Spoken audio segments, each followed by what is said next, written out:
এই ইংল্যান্ডের বিপক্ষে হাত দিয়ে গোল করেছিলেন মারাদোনা। লজ্জাজনক ইতিহাসের 40 বছর পর আবারও এই ইংল্যান্ডের বিপক্ষেই সেমিফাইনালে মাঠে নামছে আর্জেন্টিনা। অসংখ্য রেকর্ডের ভিড়ে যেমন মাথা উঁচু করে লজ্জার রেকর্ড দাঁড় হয়ে আছে মারাদোনার, তেমনি সেই লজ্জা মুছে সঠিকভাবে জয় আনার চ্যালেঞ্জ লিওনেল মেসির। ইংল্যান্ড ও আর্জেন্টিনার ঐতিহাসিক লড়াই নিয়ে থাকছে প্রতিবেদনে। বিশ্ব ফুটবলের অন্যতম তীব্র ও ঐতিহাসিক প্রতিদ্বন্দ্বিতা আবারও ফিরছে বিশ্বকাপের মঞ্চে।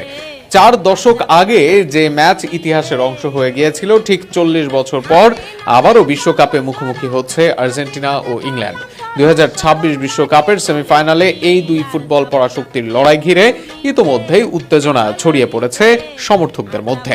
শেষ 8-এর লড়াইয়ে সুইজারল্যান্ডকে 3-1 গোলে হারিয়ে সেমিফাইনাল নিশ্চিত করেছে বর্তমান বিশ্ব চ্যাম্পিয়ন আর্জেন্টিনা। অন্যদিকে শক্তিশালী নরওয়েকে বিদায় করে শেষ 4-এ জায়গা করে নিয়েছে ইংল্যান্ড। ফলে বিশ্বকাপ